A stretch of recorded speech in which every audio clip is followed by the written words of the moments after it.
அனைவருக்கும் வணக்கம். இன்னைக்கு நாம பார்க்க இருப்பது ஷங்கர் டைரக்ஷன்ல வந்திருக்கிற கேம் சேஞ்சர் திரைப்படம். இது ஒரிஜினலா தெலுங்குல எடுத்து அதன் பிறகு தமிழ் ஹிந்தியில டப் பண்ணியிருக்காங்க.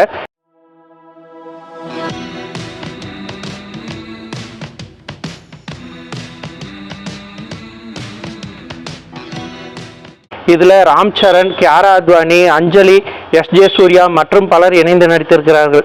ஸோ இந்த படத்தை பற்றி பார்க்கணுன்னா இதனோட கதை கருங்கிறது கார்த்திக் சுப்ராஜ் எழுதியிருக்காரு.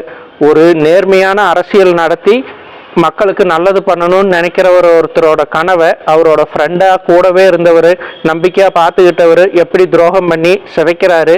அதிலிருந்து அந்த ஃப்ரெண்டோட பையன் அதை எப்படி காப்பாற்றினாரு அப்படிங்கிற ஒன்லைன் ஸ்டோரி தாங்க. இதையே தெலுங்கு திரைப்பட உலகத்துக்கு தகுந்த மாதிரி ரொம்ப மசாலா தடவி நல்லா கலர்ஃபுல்லாக டைரக்ட் பண்ணியிருக்காரு டைரக்டர் ஷங்கர். ஹேரா மாதிரியான கிளாசிக்கல் படங்களுக்கெல்லாம் ஒளிப்பதிவு பண்ண இயக்குனர் திருநாவுக்கரசர் அப்படிங்கிற திருவை கொண்டுட்டு வந்து இந்த படத்துக்கு போட்டு அவரோட நாலேஜையும் வேஸ்ட் பண்ணிட்டாங்களோன்னு தோணுது. அந்த அளவுக்கு பிக்சரைசேஷன் செம்ம ஒஸ்ட்டாக இருக்குது. பாய்ஸ் படத்தில் ஷங்கர் அறிமுகப்படுத்தின 5 ஹீரோக்கள் ஒருத்தரான எஸ்.எஸ். தமன் தாங்க இந்த படத்துக்கு இசையமைச்சிருக்காரு.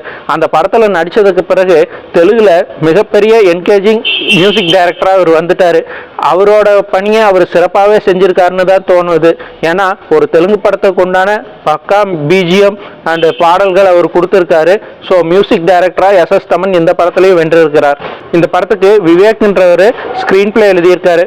ஆக மொத்தத்தில் இது டைரக்டர் ஷங்கருக்கு உண்டான தனிப்படமாகவே இல்லை. இன்னும் சொல்ல போனால் எழுத்தாளர் சுஜாதா இறந்ததற்கு பிறகு டைரக்டர் ஷங்கருக்கும் கதை பஞ்சம் வந்துருச்சோன்னு தோணுது. ஏன்னா அவரோட சமீபத்திய படங்கள் எதுலேயுமே கதையோ திரைக்கதையோ ஒரு ஜென்டில்மேன் அளவுக்கோ முதல்வன் அளவுக்கோ ஸ்ட்ராங்காகவே இல்லை. ஏன் இப்படியெல்லாம் படம் எடுத்துகிட்டு இருக்காருன்னு தெரில. இப்படி அவர் எடுக்கிறதுக்கு அவர் ரிட்டையர் ஆகி வீட்லேயே உட்காந்துக்கலாம். அந்த அளவுக்கு தான் அவர் இப்போ எடுத்திருக்கிற படங்கள் எல்லாமே இருக்குது. இந்தியன் 2 ஆகட்டும், இந்த கேம் சேஞ்சர் ஆகட்டும். ஸோ இந்த கேம் சேஞ்சர் படம் பார்த்தீங்கன்னா மொத்தம் மசாலா படம் தான். அதுலேயும் மசாலா படங்கள், ஆந்திரா மசாலா படங்கள் நம்மளுக்கு எப்போவுமே தெரியும். அதில் நடக்கிற ஃபைட்டு கூட நம்மளுக்கு ரியலிஸ்டிக்காக தோணாது. இந்த படத்துலேயும் அப்படி தாங்க. ஆக்ஷன் சீக்வன்ஸில் ஹீரோவோட கையே படாமல் எல்லாரும் பறந்து பறந்து விழுகுறாங்க. அவ்வளோ மொக்கையாக ஒரு ஆக்ஷன் கொரியோகிராஃபி பண்ணியிருக்காங்க. அதே மாதிரி ஹீரோயின் துப்புன்னு சொன்னால் ஹீரோவோட கோபம் குறையிறது. அந்த மாதிரி பல லாஜிக் மீறல்கள் இருக்குது. எது எப்படி இருந்தாலும் 2.25 மணி நேரம் இந்த தலைவலியை சகிச்சுக்கிற அளவுக்கு ஒரு என்கேஜிங் ஸ்க்ரீன் பிளேவாவது பண்ணியிருப்பாங்களான்னு பார்த்தா அதுவும் கிடையாது. ஏன்னா அடுத்தடுத்து என்ன நடக்க போகுது என்னங்கிறத ஒரு சாதாரண வியூவரே ப்ரிடிக்ட் பண்ணுற மாதிரி தான் இந்த படம் இருக்குது. ஆக மொத்தத்தில் 2.25 மணி நேரம் வேஸ்ட் பண்ணி பார்க்கறதுக்கு ஒர்த்தே இல்லாமல் சாலா படம். மீண்டும் ஒரு நல்ல விமர்சனத்தில் சந்திப்போம். நன்றி.